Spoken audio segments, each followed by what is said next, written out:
last game. CLG with some early aggression, and EnVy with some team composition as well as late game decision making.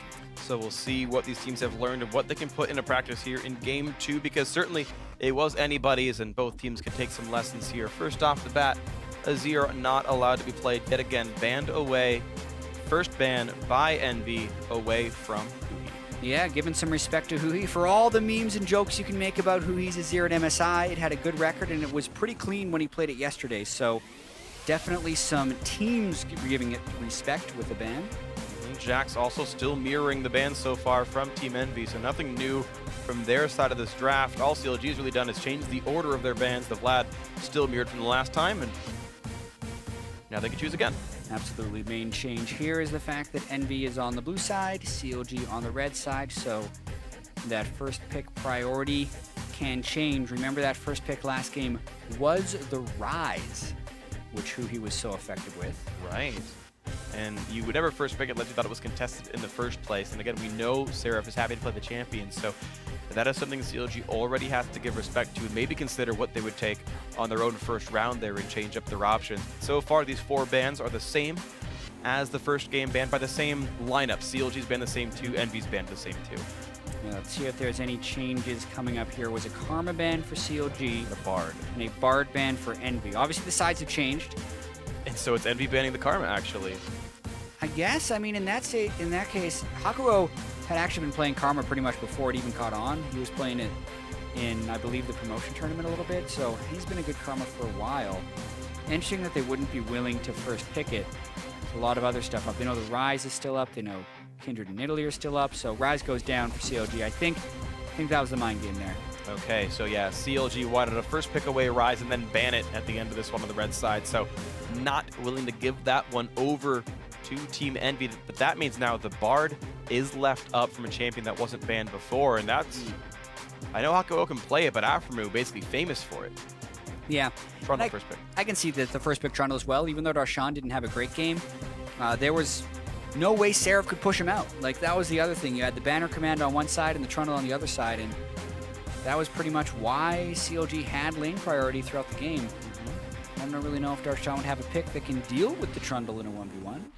Normally, Irelia is not too great into it, but we have seen champions like Swain usually do a good job against these melees who, well, Swain's banned, sadly, but maybe the kind of thing where you'd be like, yeah, I'll just kite you around, you can't get onto me, and as long as they have good persistent damage, which Lissandra doesn't really, then you'd be okay. Yeah, I absolutely agree, which is, I think, another reason why EnVy would first pick it. They knew the Swain was banned. That was what TSM was so successful with against the Trundle in their set earlier today. It'd be interesting if they really quickly try and just pick a Riven, because they could still technically flex the Trundle down. That wouldn't be likely. Wow. Well, even Irelia is dicey. It is. It is really dicey. And actually, though they were given the Kindred around last time, they'd rather play the early pick Nidalee, so sort of same priority that EnVy was giving to it earlier, but Nidalee for Xmithie, getting that away from Procxin was certainly very effective on the champion. They can play something else. But Darshan playing Irelia into Trundle is, I would say, still a Trundle-sided matchup. I agree. I do think that Irelia has better teleport plays, especially in the early and mid game. It's just the Trundle is more of an immovable force on the map. So CLG will have to be a little bit cute with the way they maneuver, but you can't brute force down a Trundle. So that'll just change the way CLG approaches their lane swapping. Well, we know CLG are happy to play more hyper-carry types of marksmen. You see Stixxay playing Tristana and Caitlyn very frequently, who just tend to have better late games than champions like Ezreal or Lucian, which is the consideration right now for EnVy. They're going to play Elise into the Nidalee, and they will play the Lucian themselves to try to win the lane. Really interesting. We have seen occasional Elise play against both Nidalees and Kindreds, just because one good cocoon can kind of shut down any advantage that champion can accrue from a farm edge. Maybe it's just because EnVy wants a little bit easier of a way to find picks. All right, well, we'll give them a way in on this one, and that was their choice to go for here. Otherwise, we're just kind of waiting for the competition to really come together. EnVy, very physical heavy. We expect to see a mage coming out of Ninja. We could probably still see a Zyra from Hakuho. I don't think it's a bad champion at all. A little bit worse at playing keep away than Irelia. She can kite around and almost one-shot you, but there's always an option there. And CLG really haven't shown anything special except they want to split push with Darshan, which is not news to anybody. Yeah, so far they have a very early pressure-focused jungler. Nidalee should be outpacing if Xmithie can get a little bit ahead. So I would look for playmakers. Playmakers those are there. are some playmakers right there. Ashe and Alistar. So a lot of CC potential if Nidalee ever walks close to their lane. Well, Nidalee, beware. Trundle could maybe even be, well, thinking about, yeah, Nidalee, beware for arrows, then jump on top of them, basically. But, you know, thankfully for Envy, their players are elusive. The Elise can repel away. The Lucian can also press E and get out of danger. And Seraph, I hope he's just too durable to die. But Ashe is honestly, as long as you're not under threat, one of the highest damage marksmen you can get. Her Q is up almost all the time. You constantly have a big buff. She's a Hurricane user as well, so you can hit several different frontliners. And unless something else goes in the back line, like a mid Lissandra, to combo with an Elise and really get in there, Stixxay will have good uptime to knock down a Trundle. Yeah, looking forward to seeing that matchup play out. And I'm also wondering if the Trundle's even going to be in the top lane. Hakuho played support Trundle yesterday. And now that there's an Alistar, it's actually a reasonably good matchup as well. Yeah, but they could swap them around if they want to. Okay, Lissandra, Morgana, the last two pickups here. Those are definitely a bit unique. Morgana support seems a bit more likely, though we have definitely seen things like Morgana mid Lissandra top or Morgana top Lissandra mid. So it's actually still a bit flexible depending on the style they want. Do you want a top lane carry or do you just want utility? They could. They did that last time. They put a Karma mid lane just so they could have a support Trundle and Lissandra top. It was really interesting flex of the champion. So they have a similar thing here where they have a support that can go mid. Like, it's basically the same swap they'd be able to pull if they wanted to. And if you are Immortals, you can swap your AD carry as well. Who knows where Lucian's going? Lucian top. I mean, it was Seraph who showed it to him. Yeah. He said in the interview before his game yesterday. So, for CLG, Zilean comes across. And I really do like this. When you have a high-power bruiser to focus all of your efforts through, Zilean is one of the very best kingmakers as far as supportive mid laners go. Zilean and Lulu really the two big ones for making one champion do a whole lot of work for you. And when a Lissandra tries to attack your back line, just kidding, we're reviving that guy. So I like this, a more utility-focused spot for Huhi, and it's all on Darshan and Stixxay. Agreed. A pretty execution-heavy team composition for CLG, though. Look, gotta land the skill shots to get the CC chains. And Envy has 7 more seconds to finish this team composition, although I'm not expecting anything to be swapped around. This is the most logical choice for their top, mid, and support.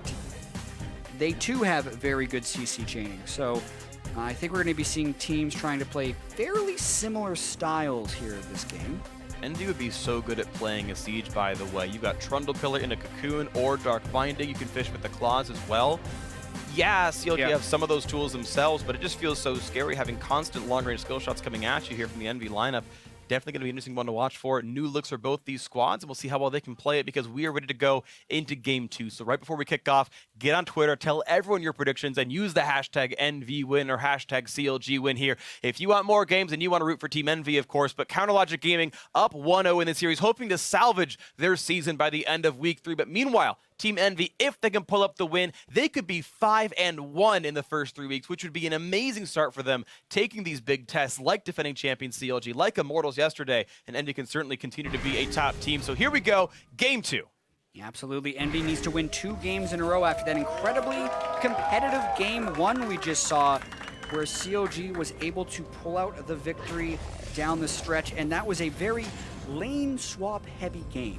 So it'll be super curious to see if we see CLG go for the deep wards yet again with Aphromoo on Alistar. I would expect that he wants to be able to roam, which would dictate to me that yes, they would want a lane swap, because that's also a place where Xmithie can really start cycling through the jungle.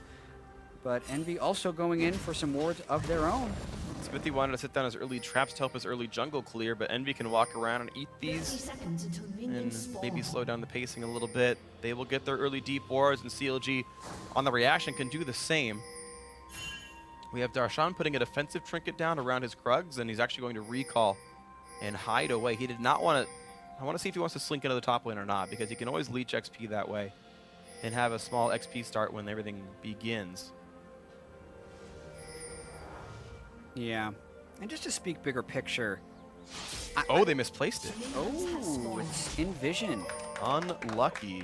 Yeah, you have to put that much closer to the terrain instead of in the middle of the lane, because the vision from the turrets is circular. So if you put it in the terrain, that's really far distance from the center of the turret, whereas if it's in the lane, the turret can sometimes see it on the edge. Unfortunate there, and that's going to be... I don't know who it was and who we have to shame, but somebody gave Darshan 10 gold, and... well, Sarah's already losing the lane matchup, and it wasn't his fault, probably. Those two going to start off on the Gromp. Should be going over to Procxin without too much issue for himself. Looks like we did not see EnVy go for Krugs themselves, though. They're just actually walking right into the lane. It's Hakuho trying to stop the jungle pathing. Yeah, I'm really curious what Darshan is trying to do, though. I mean, a level 1 Irelia, they might be trying to get an early gank on a Ninja. Is he going to flash stun Ninja or Would something? Would he flash E? For a double bomb, right? As soon as as he's level 2. The approach just seems so ambitious. I mean, so top laners can't really do much in a lane swap anyway. So I guess you Aphro's there as well. Kill, but he flash stun, double bomb, into damage? Flash pulverize, and it does some damage. Like, okay, that's cute. I like the play. We were right about what it was going to be. We predicted it, but where is the damage? And now it's on to Huhi. Trouble. Procxin is level 3. He should have Cocoon. Goes for it through Fog, and it will be reflexively flashed by Huhi. You could have cleansed instead, actually, and burned a shorter cooldown, but yeah. Okay, that was the level 1. I'm thinking about it before, and like I can see how that play has worked for them in scrims. Like if the laner is playing aggressively, and he's pushed up in the lane, and you get the basically 5 seconds of crowd control, the 3 champions that are all level 1 or 2 would have the auto attack time to finish him. But because it was in turret range, they had to abandon the play. Right. So really, after Darshan goes for the stun, like there's no reason to follow with more CC if he's in turret range. They're never getting that kill in that situation. Like Darshan flashing a double bomb, okay. Aphro flashing for a pulverize under turret, probably a bit more than is needed. And yeah. Okay, a missing cooldown there probably shouldn't be there. Either way, it's a lane swap game. They won't be in combat for a while. CLG looking for the top side turret right now. EnVy knocking this one down a little bit faster, and depending on their pathing, I want to see if they go for the Drake, because I know players like Infernal Drake a whole lot more. And we'll see with an Elise, they can maybe kill that one pretty quickly. Red team's turret has been destroyed. Yep. And on the minimap, I'm seeing that, yes, that's actually happening here. So I can see what you guys can't, but Infernal Drake is in fact being started. So because of the perceived power of these Drakes, EnVy playing the early game differently. Yeah, and this is actually going to have deferred power because it's a percentage of your attack damage and ability power. And because they're such low level, they're trying to trade damage on it as best as possible. They take a whole bunch of damage, but they will be able to finish this one off. Yeah. It reset once, but the smite comes down by Procxin to make sure they can all go back to lane in time. And yes, it will be EnVy short to the play, or late to the play, I should say, because they spent this time taking the Drake. But they'll be able to walk in a lane with similar items at a similar-ish time. And I feel like they're not as far behind as they would be if CLG hadn't gone for that cheeky mid lane play that wasted a lot of time. But getting Xmithie level 5 will give him a little bit of power. He's going to invade Procxin here, and Procxin should be able to finish off right. There it is. Smites it away, gets health back up, and he's not under that much risk. However, the rest of that camp is still alive, and there's a pink ward down there, so Xmithie's going to be able to take away the Raptors. Of course, it's now kind of his strong side of the map. He does have Smite, he lands it, and he gets rid of the camp. Level 5 on Nidalee to only level 4 on this Elise. A good chase. Slow on the Ninja, jumps around, bomb's going to miss, and now the teleport coming in from Seraph to put the pillar in, and Huhi is missing his flash, which means the damage comes across, and they knock him down. First blood comes through for Ninja, and Xmithie really regretting this. He's gonna survive it. Ninja also got away with a sliver of health left on him. Yeah, Seraph with the instant flash after his teleport as well, added to the pillar knockback, was just a large amount of burst damage onto Huhi. So nice gank once again by EnVy. Counter gank essentially because Xmithie had jumped in. But that's what Crumbs was talking about on the desk. Seraph and Ninja love to teleport for each other. And they pull it off once again, results in first blood. Nicely done by them. Using the junglers back and forth, and Procxin smites it away. Xmithie kills actually not even any of the small spiders, and just walks away sad that his team is now down 500 gold right now. And with the lead onto Ninja, and you're seeing in the picture-in-picture the round 2 lane swap, no big surprises. Solo gold should go to the top laner. Eventually, I think we'll see Darshan come down and grab that. Yeah, the pacing of the lane swap is a little different, obviously. Seraph was there much sooner. CLG definitely behind in tempo on this lane swap. They fell behind pretty heavily in game 1. They're falling behind a little bit here in game 2. The Drake going down and really not getting any meaningful advantages, as well as getting first blood in the mid lane. And I need to call out the fact that Huhi chose to flash instead of cleanse Cocoon when he got ganked at level 2. Because when the repeat gank came in, flash was down and there's no CC to be cleansed. And the wrong choice on Summoner Spell really hurt him. And look at this, EnVy able to get first blood, kill turrets at the right pacing, but also get the first break in the end, this nice Rift Herald buff for themselves. Okay, no one took it. Seraph gets it. Yep. And Envy just cleanly winning the early game. That's huge. I mean, we knew Darshan. We thought Darshan was going to have some issues against Seraph before he got the Rift Herald, but now that he's gotten the early one, that'll just add to it. And once again, they get that in pretty low cost, unless Seraph goes down here. CLG wants to cut him off, and Hakuho is going to try and save him. Nice zoning. This delayed the recalls of everyone on Envy because they had to cancel recalls to let Seraph escape. It's going to hurt a little bit. It will. No one's in the bottom lane, whereas Darshan's already freezing and getting some farm for himself. So yeah, Rift Herald's definitely going to mean quite a bit. Darshan is presently up a fair bit of gold. Actually, currently not, because of just the value of what Seraph's actually killed. If you look at individual money, they're identical. I think Darshan didn't get some of the turret gold, though. They might have actually shared it, which is why he is only at the same amount of money. But he should have a small level lead, 5-4 right now. I've actually seen CLG do that more than you would expect. Yeah. Even earlier on, they will share the gold between Stixxay, Darshan, and Aphromoo, whereas pretty much everyone else in the league will be giving solo turret gold at their top laner over and over again. CLG does always like to play by their own book. Like, usually the logic for it is the top laner is so heavily denied in the first place that you need to give him basically the kill worth of gold, and if you give it to someone else, like, he's just going to get bullied 1v1. But for CLG, they're splitting it a little bit, and I don't think that's necessarily wrong. It could mean Aphromoo gets Sightstone or boots mobility faster. It means Stixxay hits an item faster. There are reasons to share the gold. Darshan, though, in a bad spot. Gets challenged by it, but he's got a teammate coming around. Aphromoo does not land the pulverize, but now Procxin really wants in, gets stunned up, gets exhausted, and now they're running away. Darshan's going to survive the encounter, but now it's on to Aphromoo. Ulti in from Ninja, doesn't do quite enough damage, so he's going to survive that as well, and now it's on to Seraph. Javelin hits him, and Stixxay gets the kill. CLG finally answering back, and the volley hit as well, just did enough damage, and he's level 5, looking for Ninja, looking to get the kill. They pick him off, he hits level 6, but can't quite hit Procxin. However, that one still comes out as the Lissandra is dead. Another headbutt comes in, a double stun onto Procxin, and that's going to be Elise dropping to the bomb, to the red buff. Xmithie taking him out, 3-1 CLG. Wow, big chase kill happens right there. Darshan looked like he was in trouble, but the rest of CLG is able to collapse down way before Envy was, and I think it's mainly because Stixxay and Aphro were already on the way from base, whereas Laud and Hakuho were in bot lane and top lane respectively. And then Seraph also was a level down despite having the Rift Herald, but Procxin's near him, so he's not getting the benefits of that buff. Darshan doesn't quite die. The exhaust lands from Aphromoo. And Xmithie doesn't even land his first spear. It's just the fact that Envy just doesn't have the damage right now with level 5 Trundle and a lower level Lissandra. So when CLG gets everyone here first, they're able to just continue to chase. The red buff on Nidalee helps them apply the slows. The volley just barely tagged at the end.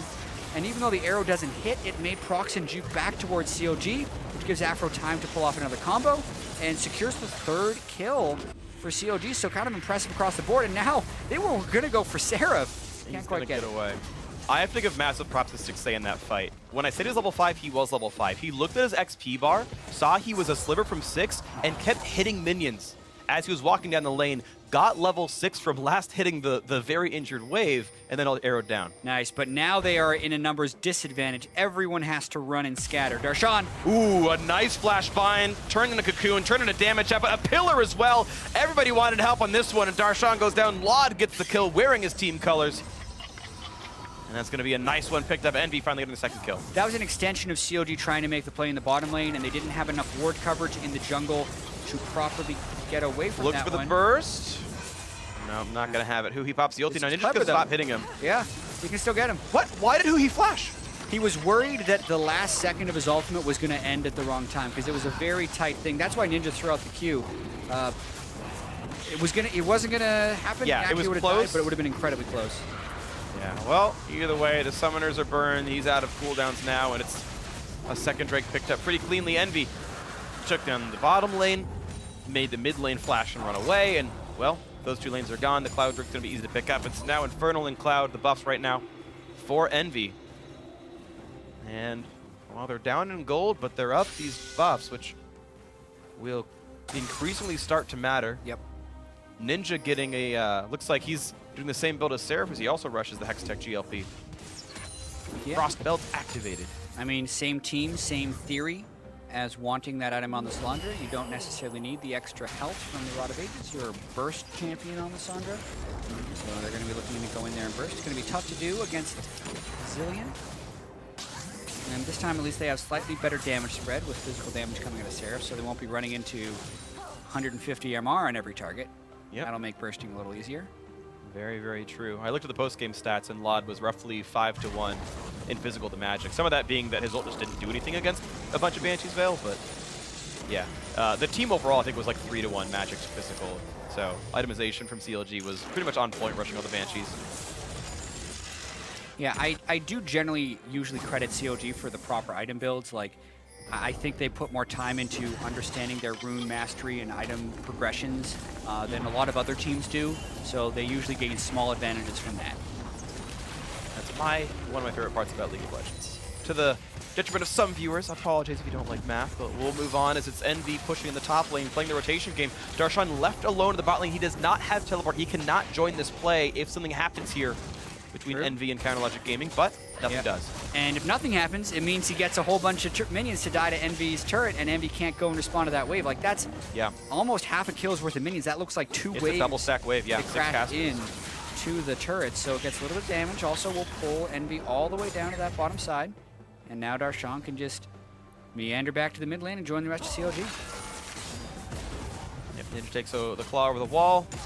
One remaining cast minion from that first, from that crash from earlier, and he'll get some of the farm back. But yeah, that is XP and gold that EnVy will never get back. That CLG is able to throw away. So now a 1,000 gold lead for a team. And you consider the turret kills being equal and the kills only being one apart, and the fact that they were down the first blood gold, CLG are winning by making the farm be different. Some of that is Xmithie. He's up 30 right now over Procxin. Yeah, and he's also been granted the Zilean passive twice, which is definitely helping accelerate his experience. That gives him a 10 to 8 level advantage over Procxin, as well as having the completed jungle item. Plus Mercury tries to run around. He's gonna shop pretty soon. He's a full 1,000 gold, essentially ahead of Procxin. Yeah, feels good so far. 900 gold still the advantage. CLG looking to put some plays on the bot side of the map. That pink ward is still down there next to the red buff. You're seeing it just under the screen. Kind of where Procxin's sitting in a way. And Aphro is going to walk by alongside Xmithie, and they're hoping that someone's going to show up to where Darshan is. There's no dive to be had because no one's defending, but at least there's vision to see if someone's going for Darshan on the offensive sense. Yeah. And one thing EnVy hasn't been able to set up as of yet is any type of split push pressure from Seraph. They gave him the buff from Rift Herald at 6 minutes, and we talk about how long that gets to last. 20 minutes of the buff. It's been about 8.5 minutes, and they haven't been able to get much use out of it, considering the time investment to get it in the first place. Well, maybe they'll find the advantage later on. They've still got 8 minutes to run with it. See if they get something out of this. Huhi just clearing the mid lane. He's down a bit of minions, but it's not really too bad for him.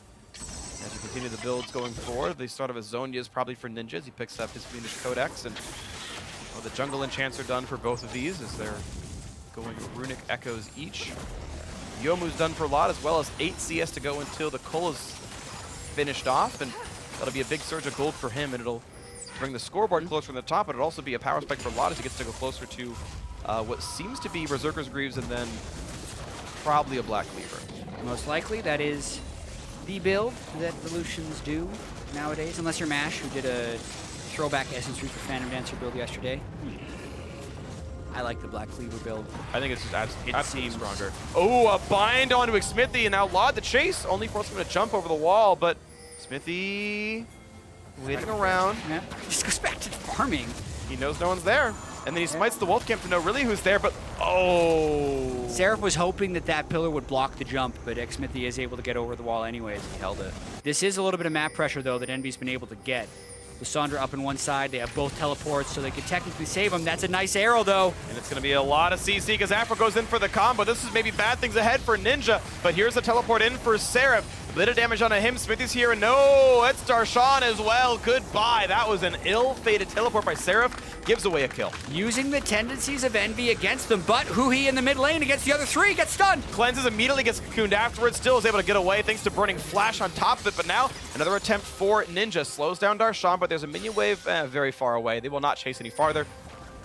Yes, Seraph dies, but mid lane Adder was killed off by EnVy. Yeah, all things considered, that's actually a positive gold trade for EnVy because they got the turret for just 1 kill, and CLG did end up trading the equal number of teleports. So while it was a nice idea to go up and go for the kill on Ninja, knowing Seraph's going to teleport in, very quick counter to be able to then just kill Seraph, but Ninja gets away, they only get 1 kill, and because they invested so much to go for that top lane kill, they lose their mid lane turret. But watching this again, the Ashe arrow hits him, so he cannot take his claw. The instant teleport in from Seraph, Stixxay respects it. Aphromoo doesn't have to worry because he has ultimate ready. Xmithie lands spear, and then Darshan teleports in. That might have been the kicker. They didn't need Darshan, so to speak, because it was going to be a 3v4, and that gave the numbers advantage for EnVy in the mid lane. True. Which could then get the turret. They were able to really heavily threaten Huhi in the 3v1, burned both of his summoners when he lost the turret anyway, so it was a resource loss. But CLG now, the ones with the tempo lead, and they went right in for this Cloud Drake. Knocked that one down without any issues at all. Xmithie very high level, 11 on him to the 10 on Procxin. He's continued to been given or donated levels from Huhi's Zilean. And now look for the bot lane, and Ninja forced to run away.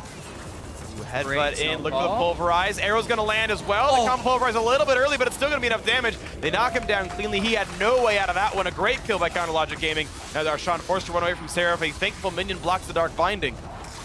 Stay alive for now. Yeah, perfect timing by Stixxay on that Ashe arrow. It almost looked like he shot a little early, but the hitbox catches him just as he becomes targetable yet again. But here, EnVy still with a nice response. They realize their Ninja's getting attacked on one side, and EnVy's able to pull an offensive on the other. It's good to see, though, that EnVy are able to make some proactive plays themselves and kind of keep this game pretty close as they trade advantages back and forth. CLG knocked the turret down, bring the gold back in their favor. Xmithie now taking a Zilean ulti and running away because he's going to get dropped pretty soon. Procxin wants in the back line, and nicely played. Waits out the ulti, gets the kill, runs with the black shield on. No threat on him at all. A beautiful dive by EnVy, and now it's them tying the gold back up. Yeah, Huhi's been a little early on his Zilean ultimates, and EnVy's been very disciplined about waiting at the right time to use them. Also, because CLG isn't putting the Zilean ult on like really high threat targets, CLG's not getting that much out of it as of yet. They haven't been team fighting. Yeah, Zilean ult a really interesting spell. When you're good with it, you can get so many advantages, or when you're good against it, you can make it feel useless sometimes. Yeah. And CLG's team composition, like, unless they're team fighting and there's huge amounts of damage that can be done or be taken, it is easier to just wait out right now. And Huhi has yet to get good value out of it. He really has. It's not been too much coming out of this one. It'll be 4 Darshan or 6 in a team fight almost definitely when they do go in and go for the hardcore dives. It allows Xmithie to maybe do a very aggressive build, but he's actually going to be doing, looks like Mercury treads into an Abyssal Scepter, so something actually pretty tanky for him to withstand Ninja and Procxin's damage. Get through the crowd control, so he's actually doing something kind of defensive. Yeah. Nice bind onto Aphromoo, who's got Aegis for himself, and probably gets more soon. So another one of these games that is very close. Yes. EnVy has had 3 of these close games in a row, if we count the 2 ones against Immortals and game 1 against CLG, and have technically lost 3 of them. And one of the things they said is they know how to win games against the lower tier teams, but it's a much different animal to win games against the top tier teams. And that's what they need to learn how to do if they want to become one of the top tier teams. And technically, this is their 4th attempt in a row, so they really need to be able to start converting these, and it would have to start here. They're certainly getting very good practice, and of course, everyone knows you kind of look at how good the teams are when choosing scrim partners. TSM gets anyone they want, and when you look at how well teams like EnVy are playing, it means they get a chance to play some of the top dogs and get that practice when they're not on the LCS stage. Right now, EnVy hoping to keep this going for themselves and give their fans hope and secure their spot in the standings. No Drake for a little while, but looks like Seraph wants to do a bit to Darshan. Nope, it's going to be an Irelia running away, but now Procxin wants into the jungle. Hakuho and Lod roaming around, and honestly, it's a very active team by EnVy. You're seeing them really take the strides to look for these advantages, to poke and prod at CLG, to take the rotations. And again, they are almost good enough to win these games. We'll see if they can do it here. Bit of damage on this turret. Yeah, finally we see 5 people grouped up as well, so you gotta wonder whether or not CLG thinks they're strong enough to take these 5 versus 5 team fights. 2 items on Stixxay. Zilean ultimate might get a little bit more use, but Nidalee still would be very squishy. Darshan's Irelia. Irelia in general, not known as the greatest team fighter. We gotta wonder how CLG's hoping to claw back in this one because it's very close, but it seems like the waves have been going in EnVy's favor. This time though, EnVy goes in a recall pattern and CLG trying to get a bunch of damage on the mid lane turret. In right away, plenty of damage there, but Seraph puts the pillar down, tanks up and says, don't you dare go for this. It's my domain, and it's gonna be okay for now, but a low health turret to be sure. 300 gold only separates these 2 teams. as EnVy made a play for the bot lane tier 2, couldn't quite get it. CLG went for mid, couldn't quite get that one, and now a quick culling by Lod, and that means the mid lane is gone for a solid 30 seconds now. Nothing to do in this side of the map, so run away, do something else. CLG set up a trap in the bottom side brush. Pink ward there, Aphromoo in front, nothing to be found. Yeah, and a very tense game here. 22 minutes in. I think the Infernal Drake is the main thing that would edge EnVy a little bit ahead. Certainly. There's different champions that will be strong in the late game for each team, which makes it another one of those things that like any edge is going to matter. Seraph is going to be huge in the really late game on Trundle. Stixxay, I think, is going to be huge in the late game as well. So it's all about who can get the right CC in these siege situations, since the wave control is actually kind of switched off to just 5-man grouping right now, which is quite odd. Expect them to run back to their lanes and get back to wave. Yeah, you're seeing actually Seraph and Darshan split off down the river, carried by the tide. And wait a minute, we need to go manage these waves, they say. yeah, hold on. We've got minions to kill. There's farm to be had. Yeah. Get away from this one. Teleport is only up for Darshan, not up for Seraph, so a theoretical 5v4 is an option. And it's going to be just Ninja walking away, taking the claw out. Titanic Hydra pushes pretty fast, but Darshan's not exactly slow. Seraph is still first by a little bit. He's slightly faster, and he takes Krugs because of that. Just because he pushes faster, he is to get 100 gold and about 200 experience that Darshan doesn't get access to. Yeah, he is 700 gold ahead of Darshan right now. And obviously with Trundle, in any type of dueling situation, that's not something Darshan can match. Trundle, even when Trundle is like 0-5-0, he'll still outduel Irelia late in the game because he just gets to steal the other guy's advantages temporarily. It's kind of ridiculous. But it comes at a cost of being very kiteable, especially against Ashe, Alistar, Zilean. It will be tricky for Seraph to get in the right position for team fights. Yep. This Infernal Drake is absolutely huge, though. It really is. CLG can completely tie the score, or EnVy can get a whole lot of extra attack damage and ability power, which certainly means a lot for these later game team fights. Yeah, and the Lissandra for Ninja is very strong right now with the Abyssal Scepter and the GLP. His burst is immense. If he gets onto the right target, he could blow them up. But a lot of them are on CLG as well. And Speaking they of catch blowing more. up, they caught Hakuho with the double bomb. He's just gone. A stun lands on a Ninja as well. Darshan was slowed up, but he jumps in, goes for a ton of burst. Look how low Aphromoo is, just gets cold down. Huhi goes for the revive on himself, but they're not targeting him. They're just going to take down the Ashe. Huhi's ult meant nothing. His carries are all dead. EnVy's picked up 4. And it looked like such a good start for CLG, but they get all the burst onto the support, and then even though Aphromoo exhausted Ninja, he still gets off a spectacular ultimate and has all those extra burst spells, including the GLP. Again, Huhi's ultimate is ineffective. The discipline of EnVy to target the right champions during it, and instead of going for Infernal Drake number 2, they turn for Baron. And there is no chance at a seal. Nobody's in range. Nobody's got the skill shots to land. There is nothing that can take this away from EnVy, and it will be going over to the blue side. And looks like they might finally break the streak of game losses here, leading in game 2 against CLG. Yeah, watching this fight once again. Aphromoo gets sped up. They have the ward over the wall. And they just chain the pulverize with the Ashe, but that's all of their initiation, right? So Aphromoo is a little bit low. He gets the exhaust onto Ninja. And then Ninja blows all of this into an exhaust. Still gets a whole bunch of damage off. Still has a lot of burst off after he gets out of the self-ult. And then Lod has great target selection on the backside of the fight, as well as Seraph, because as CLG was running up the ramp, they ran into a Trundle, and another fight is happening down at the bottom side. Aphromoo, no ultimate. Aphromoo is going to get popped. He's going to revive thanks to Huhi. Now they're re-engaged. They stun up Ninja, headbutt him into the team. Double bomb lands as well. He's gone. It's a 1-4, and the support is dead as well. And it's Hakuho looking for a big Soul Shackles. Catch the bit, and the bind hits Huhi. He's got Summoners gone, and it's going to be Cocoon now as well. The flash in, the chase down, the kill picked up. CLG lose 3, and we only lose 1. Questionable headbutt there from Aphromoo. Ninja did a bunch of burst before dying after he got headbutted in, and now EnVy has a strong push with Baron buff. They're getting a lot done with this one. 5 turrets already picked up. They've got more time to run with 20 seconds on Ninja, but he has teleport when he comes back up. 15 on Stixxay, 25 on Huhi. This will be at least an inhibitor turret. We'll see if they want more, because it's a 4 versus 3. In 6 seconds of 4 versus 4, and they've got Trundle Pillar to disengage. That will be the inhibitor going down. A clean retreat by Team EnVy, and look at this lead. 8,000 with an inhibitor down. Yeah, they broke this game wide open, and a lot of it has to do with Ninja getting good Lissandra combos off, but it also has to do with Lod playing exceptionally well in these team fights. He's completed the important items of that build. He's in a super power spike state. And like comparing Stixxay's damage output to Laud's damage output in these fights just isn't even close. It is not. Stixxay's getting run at by Trundle, but his Laud has had perfect target prioritization. And here Seraph just runs straight at Aphromoo, knowing his ultimate is down. Great binding from Hakuho. They finish him off, or come basically push him down to the Zilean ultimate. And then watch the burst Ninja gets off. 3 people get WQ'd, so they're rooted and then slowed, and that allows the rest of EnVy to just pile in for the fight. Binding lands on a Huhi, then a Cocoon just chaining the CC one after the other. And then they take their Baron, since they already have it, take the inhibitor, and also were able to pick up Infernal Drake number 2, so they're in great position to force a game 3 here. This is just a great amount of things to have, especially when you're ahead. Infernal Drake is the best one because it just lets you snowball the lead with the extra stats you've already got and really push the delta in power. EnVy looking now at the top lane as their next major objective. And CLG doesn't have any of the tools they had to come back in the game that they had in Game 1. In Game 1, they had the Trundle versus Lissandra matchup, so at least they had priority in one lane. Here, Seraph takes the priority away from Darshan, so that's out.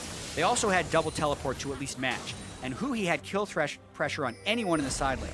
With the Rise banned and Zilean for Huhi, he's a supportive mid laner. He has none of that either, so really CLG's only option at that point is to think about team fighting. But they're losing those two because Ninja is getting off just such good combos in fights, and Stixxay has no way of staying alive. So over and over, EnVy is out-executing and taking the options away from CLG. Well played by them. Binding comes across, actually lands onto Xmithie, but Nidalee not the easiest of targets as he goes towards actually a Lichbane to try to be a part of an assassin and maybe threaten the Lucian somewhat. Mid lane under fire though, gets dropped down pretty easily. Baron buff has timed out, so now they're on equal footing buff-wise in a sense, but of course, double Infernal Drake and 9,000 gold certainly means quite a bit. And that is correct, by the way. It's going to be 3rd Infernal Drake up there, and my gosh, EnVy would love that and just have ridiculous stat leads. Yeah, that is the dream. 24% bonus attack damage and ability power, especially when you're considering Ninja just trying to burst people out. Really difficult place for CLG to be in. They got to hope that EnVy overcommits. They're going to hope that they can turn around and dive, and certainly they have some champs that are good at it. Irelia does well when low, lands a stun. Zilean can revive somebody to make sure they're safe. Aphromoo is pretty impossible to dive, and Stixxay's got the CC, so there are tools to win a fight under turret, but there's no way to get the map control back easily. As long as EnVy respect the long-range arrows, and guess what? They run Morgana. So if Hakuho is there, they shouldn't be landing these crystal arrows to any major effect, and should be an easy road ahead for Team EnVy. We'll see if they can close one out. They said it's been hard to beat top teams and finish what they started. In Game 2, they might. Yeah, they're definitely building towards that. Add the Morgana being able to black shield an arrow, and he's also going to have him kill soon. So even if someone gets hit, the Ashe's initiation potential is dwindling as the game progresses. QSS probably coming up soon for Laud as well. Many people have ways of avoiding the Ashe arrows very soon.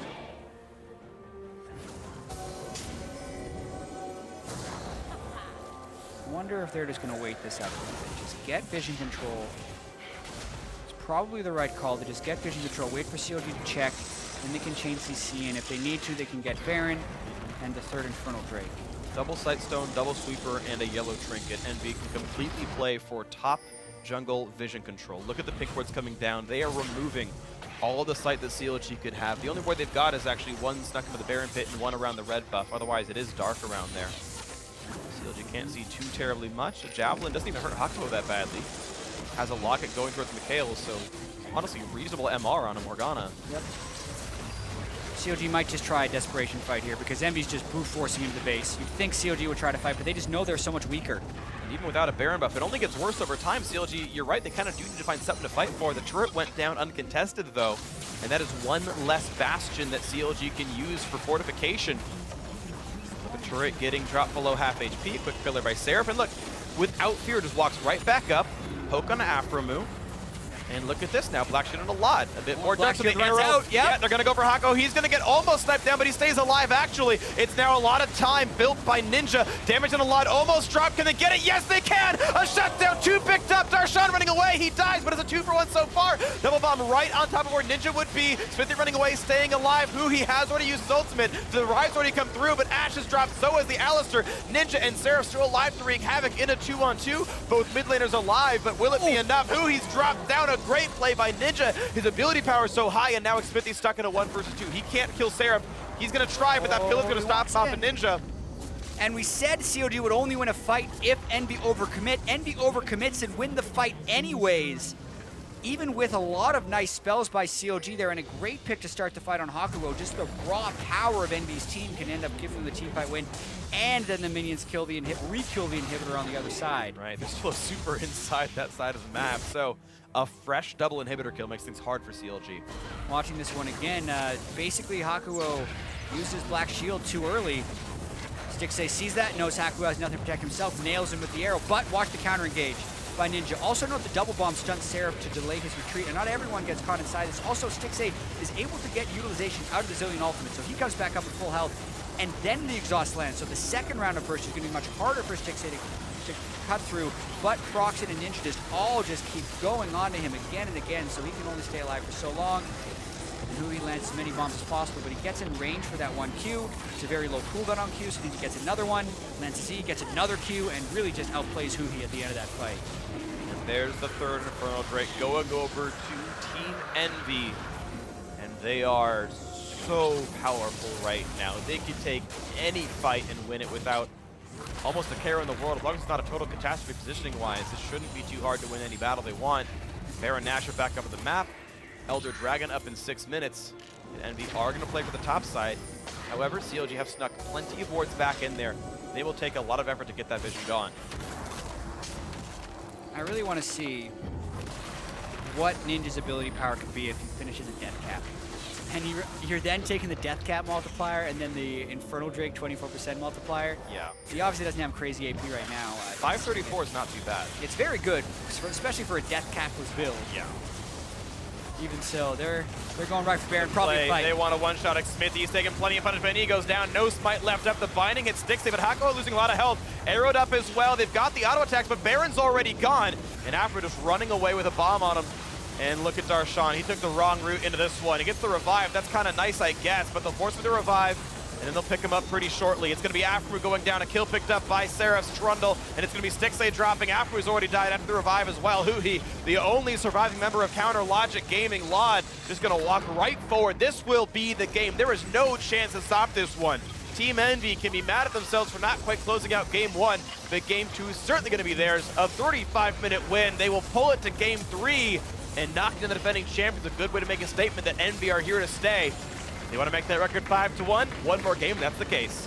Yeah, pretty nice victory here from EnVy, bouncing back after that close Game 1 loss. Lod right up out of his seat, giving his team some fist bumps because they have a chance to take down the defending champions with one more win. And talking about the defending champions, though, honestly, they still look somewhat like CLG, but if they lose this one, I believe the record falls to 2-4, which is, I can't remember the last time I had a team come back after winning their league and have that bad of a start. But that's looking like, you know, flip a coin. Yeah. That might be the road CLG starts out on. Yeah, that would be a great stat to have, to see, like, what is the worst start for defending champion in the North American LCS, and if it's CLG after 6 games, if they were to lose that one. But obviously, we'll still have a Game 3. Just thinking about the way that game fell apart for CLG, they kept kind of piling in, and they just couldn't stop Ninja, right? Like, that Lissandra was a massive problem in the mid lane, and really having Huhi on a non-teleport champion really took away a lot of his strengths. Like, Huhi plays the map so well, and we keep talking about, like, will CLG be able to adapt to the meta, or will they just be able to keep playing their style? All of their success is when they were playing their style, and this team comp did not fit their style. So I think they're going to go back to that when it's do or die in Game 3. I agree. Huhi Twisted Fate where? That was one of his very best games. It was the one game they took over Apex. I think it's a great champion for him, and I agree. Playing the map, a key advantage of CLG, but EnVy doing a great job in team fights and taking control of that one. So, of course, yes, it's 1-1 now. Game 3 is coming up soon, but for now, we got to take a break. And